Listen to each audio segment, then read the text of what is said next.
visittemples.com அப்படிங்கிறது கோவில்களை பற்றிய ஒரு வலைதளம், வெப்சைட் ஆகும். இன்னைக்கு இந்த visittemples.com வெப்சைட் மூலிமா தமிழ்நாட்டில் திருவள்ளூர் மாவட்டத்தில் உள்ள அலமாதி அப்படிங்கிற கிராமத்தில் இருக்கிற ஸ்ரீ அலர்மதீஸ்வரர் கோவிலை பற்றி தெரிஞ்சுக்க போகிறோம். இந்த அலமாதி திருவள்ளூருக்கும் ரெட் ஹில்ஸ்க்கும் இடையில அமைந்த பகுதியாகும். இந்த கோவிலோட முழு பேரு ஸ்ரீ தாய் மங்களாம்பிகை சமேத ஸ்ரீ தந்தை அலர்மதீஸ்வரர் கோயிலாகும். இந்த கோவிலுக்கு ராஜ கோபுரம் எதுவும் கிடையாது. கிழக்கு நோக்கிய ஒரு நுழைவாயிலும் அதோட சேர்ந்து ஒரு கோபுரமும் இருக்கு. அந்த கோபுரத்துல சிவன், பார்வதி மற்றும் ரிஷப வாகனத்தின் வர்ண விக்கிரகங்களை பார்க்க முடியும். ரெண்டு பக்கமும் ஸ்ரீ கணபதி மற்றும் ஸ்ரீ முருகனோட விக்கிரகங்களையும் பார்க்கலாம். கோவில் வளாகத்துக்குள்ள நுழைஞ்ச உடனே இடது பக்கத்துல வடக்கு நோக்கிய ஒரு சன்னதி. இந்த வடக்கு நோக்கிய சன்னதி ஸ்ரீ மகேஸ்வர கணபதியோட சன்னதி. மகேஸ்வர கணபதி சன்னதியை நோக்கி ஒரு சின்ன நெய்வேத்திய பீடமும் மூஞ்சூர் வாகனத்தையும் பார்க்கலாம். இந்த மகேஸ்வர கணபதி சன்னதிக்கு பின்பக்கத்துல மேற்கு நோக்கி ஒரு கலையரங்கம் இருக்கு. இந்த கலையரங்கம் ஸ்ரீ மௌனகுரு சுவாமிகள் பெயர்ல இருக்கிற கலையரங்கமாகும். இந்த கலையரங்கத்தோட சுற்றுச்சுவர்ல ஸ்ரீ சிவன், ஸ்ரீ பார்வதி, ஸ்ரீ நடராஜர் இவரோட வண்ண ஓவியங்களை பார்க்கலாம். இங்கே சின்னதா ஒரு சன்னதி இருக்கு. அந்த சன்னதியிலையும் ஒரு சின்ன சிவலிங்கத்தை வச்சு வழிபடுறோம். இப்போ கோவிலோட மூலஸ்தான மண்டபத்தை நோக்கி நம்ம நடந்தா அந்த இடத்துல ஒரு சின்ன நெய்வேத்திய பீடத்தை பார்க்க முடியும். அதுக்கு அடுத்து ஒரு துவஜஸ்தம்பம். அதுக்கு அடுத்து மேற்கு நோக்கி ஒரு 4 கால் மண்டபத்துல நந்தி வாகனத்தை இங்க பார்க்கலாம். நந்தி வாகனம் மூலஸ்தானத்தை பார்த்த மாதிரி அமைஞ்சிருக்கார். நந்தி பகவானோட பேரு இங்க ஸ்ரீ மகாநந்தி ஆகும். இந்த இடத்துல ஒரு கோபுரம் இருக்கு. அந்த கோபுரத்துல சிவன், பார்வதி, விநாயகர், முருகன், அகஸ்தியர், அதோட இல்லாம அகஸ்தியரோட சிஷ்யரான மார்த்தாண்ட முனிவரோட வர்ண விக்கிரகத்தையும் அங்க பார்க்க முடியும். இந்த கோவிலோட மூலஸ்தான மண்டபம் பல தூண்களால் ஆனது. இங்க மூலஸ்தான மண்டபத்துக்குள்ள போன உடனே மேற்கு நோக்கி ஒரு விநாயகர் விக்கிரகம் இருக்கு மூலஸ்தானத்தை பார்த்தபடி. அதே மாதிரி மூலஸ்தானத்தை நோக்கி ஒரு சின்ன நந்தி பகவானும் இருக்கார். இந்த மூலஸ்தானத்தோட 2 பக்கத்திலையும் 2 கருப்பு துவாரபாலகர்கள் விக்கிரகத்தை பார்க்க முடியும். இடது துவாரபாலகர் விக்கிரகம் பக்கத்துல ஸ்ரீ வலம்புரி விநாயகரோட விக்கிரகத்தையும், வலது துவாரபாலகர் விக்கிரகம் பக்கத்துல ஸ்ரீ பாலசுப்ரமணியத்தோட விக்கிரகத்தையும் பார்க்க முடியும். வலம்புரி விநாயகர், ஸ்ரீ பாலசுப்ரமணியர் விக்கிரகம் ரெண்டுமே கிழக்கு நோக்கி இருக்கு. அலமாதி ஸ்ரீ அலர்மதீஸ்வரர் கோயிலோட மூலஸ்தானம் கிழக்கு நோக்கிய மூலஸ்தானம். கிழக்கு நோக்கிய மூலஸ்தானத்துல ஸ்ரீ அலர்மதீஸ்வரர் சுயம்பு சிவலிங்க வடிவமா காட்சியளிக்கிறார். இவர் இயற்கையிலேயே மிகவும் சக்தி வாய்ந்தவராக கருதப்படுறார். எண்ணெய் விளக்கொழிய பக்தர்கள் இந்த சிவலிங்கத்தை பார்க்கும் போது அவ்வளவு பிரமாதமா இருக்கு கண்களுக்கு. இந்த சுயம்பு சிவலிங்கம் 3000 வருஷம் பழமையான சிவலிங்கம் அப்படின்னு சொல்றா. இந்த சிவலிங்கத்தை ஸ்ரீ அகஸ்தியர் மற்றும் அவர் சிஷ்யரான ஸ்ரீ மார்த்தாண்ட முனிவர் இவாளே வழிபட்ட ஸ்தலமாகும் இது. இந்த கோயில ஸ்ரீ அலர்மதீஸ்வரரை அகஸ்திய முனிவர் மற்றும் அவர் சிஷ்யரான மார்த்தாண்ட முனிவர் வழிபட்டதா சொன்னேன்.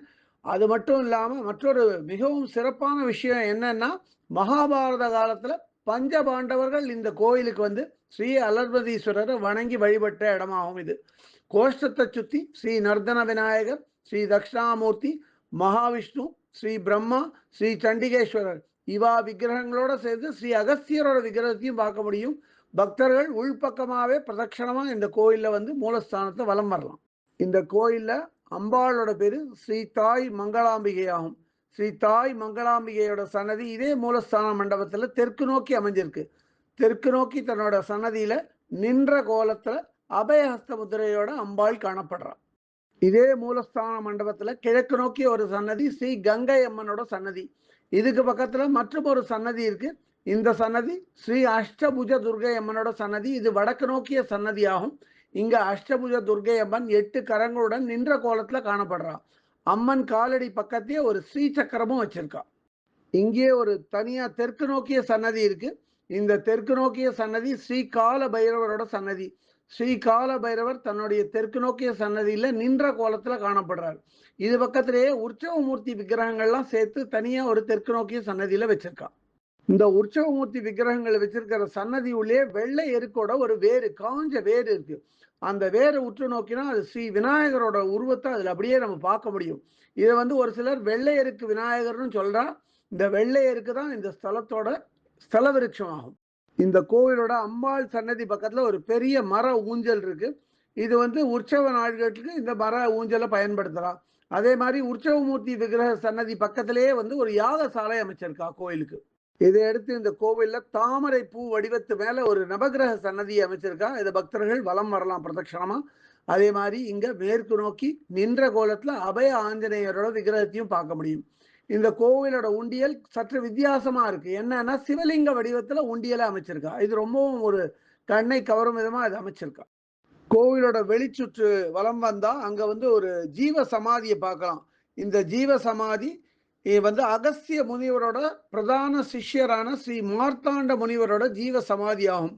அவரோட ஜீவ சமாதியை உற்று நோக்கும் விதமா இங்க ஒரு சின்ன தொலை அமைச்சிருக்கா. அந்த தொலை வழியா வந்து பக்தர்கள் கண்ணை வச்சு இந்த ஜீவ சமாதியை பார்க்கலாம். அடுத்து இதே வெளிப்பிரகாரத்துல கிழக்கு நோக்கிய ஒரு சன்னதி. இந்த கிழக்கு நோக்கிய சன்னதி ஸ்ரீ ஐயப்ப சுவாமியோட சன்னதி. இங்க வந்து ஐயப்ப சுவாமியோட மூலஸ்தானத்தை பார்த்த மாதிரி ஒரு யானை வாகனமும் நெய்வேத்திய பீடத்தையும் பார்க்க முடியும். கோவில வந்து வெளிப்பிரகாரமா பிரதட்சணமா வலம் வந்தா அந்த கடைசியில வந்து ஒரு கிழக்கு நோக்கிய பல தூண்களை கொண்ட ஒரு மண்டபம் இருக்கு. பல தூண்களை கொண்ட இந்த மண்டபத்துல ஒரு சன்னதி, கிழக்கு நோக்கிய சன்னதி. இந்த சன்னதி வந்து ஸ்ரீ மௌனகுரு சுவாமிகளோட சன்னதி. இந்த சன்னதி வாசல்ல ஒரு பெரிய வேலை வந்து அப்படியே தரையோட பதிச்சு வச்சிருக்கா. பார்க்க பிரமிப்பூட்டும் விதமா இருக்கு. இங்க வந்து ஒரு சிவலிங்கம் இருக்கு. இந்த சிவலிங்கத்துக்கு கீழே தான் இந்த ஜீவ சமாதி மௌனகுரு சுவாமிகளோடது அமைஞ்சிருக்கு. வெளிப்பிரகாரத்துல இதுக்கு அடுத்து 4 தூண்களை கொண்ட ஒரு மண்டபம். இது வந்து குரு சக்கர பீடமாகும். இதுக்கு அடுத்தது ஒரு வேப்ப மரமும் அரச மரமும் பின்னி பிணைஞ்சுன்னு இருக்கு. அதை சுத்தி வந்து குங்குமம் மற்றும் மஞ்சள் தடவி அதை வந்து வணங்கிட்டு வரா. இதுக்கு பக்கத்திலே வந்து கிழக்கு நோக்கிய ஒரு சன்னதி. இந்த சன்னதியில ஸ்ரீ விநாயகர் நடுநாயகமா இருக்கார். அவருக்கு 2 பக்கத்திலையும் நாகலிங்கமும் நாக கன்னிகையும் காணப்படுறா. இந்த கோவில் வளாகத்துக்குள்ளே கோவிலுக்கான அலுவலகமும் இயங்கிட்டு வருது. அதே மாதிரி பெரிய மடப்பள்ளியும் இருக்கு. அதை விட பெருசா அன்னதான கூடம் இருக்கு பக்தர்களுக்காக. கோவிலுக்குள்ளேயே வந்து இந்த ஒரு தெய்வீக கிணறும் ஒண்ணு வச்சிருக்கா. இங்க வந்து ஒரு கோஷாலால பசுமாடுகள்லாம் வச்சு பராமரிச்சுட்டு வரா நல்ல விதமா. கோவிலுக்குள்ளேயே வந்து பக்தர்கள் வசதிக்காக துலாபாரம் வச்சிருக்கா. துலாபாரம் பக்தர்கள் கொடுக்கலாம். அதே மாதிரி கோவிலோட ஸ்தல விருட்சம் வந்து இங்க வெள்ளை எருக்காகும். அலமாதியில உள்ள ஸ்ரீ அலர்மதீஸ்வரர் கோயில்ல கடந்த 30 வருஷத்துக்கும் மேலா வந்து அர்ச்சகரா இருக்கிறவர் பேரு சுப்பிரமணிய அர்ச்சகர். அதே மாதிரி இந்த கோவில மிகவும் திறம்பட சிவப்பணி செய்து வர ஒரு பெண்மணியோட பேரு சிவபத்மினி ஆகும். இவரோட ஃபோன் நம்பர் 7358397571. இங்க வரும் பக்தர்களுக்கு ஏதாவது சந்தேகம் இருந்தா இந்த சிவபத்மினியை தொடர்பு கொண்டு பேசலாம். இந்த கோயிலை பற்றிய இதர விவரங்கள் வேணும் அப்படின்னா www.visittemples.com அப்படிங்கிற வெப்சைட்க்கு போயிட்டு இந்த கோயிலை பற்றிய எல்லா விவரங்களையும் ஆங்கிலத்தில் வந்து படிக்கலாம். இல்லை பிற பாஷைகளில் வேணும்னா அதிலேயே மொழிபெயர்க்கிற வசதியும் இருக்குது. அப்படியே மொழிபெயர்த்து அவாவா பாஷைக்கு தகுந்த மாதிரி படிச்சுக்கலாம் அதை. இதுவரை இந்த காணொலியை கண்டும் கேட்டும் மகிழ்ந்த பக்தர்களுக்கு visit temples.com சார்பாக ராகவாச்சாரியின் நன்றிகள்.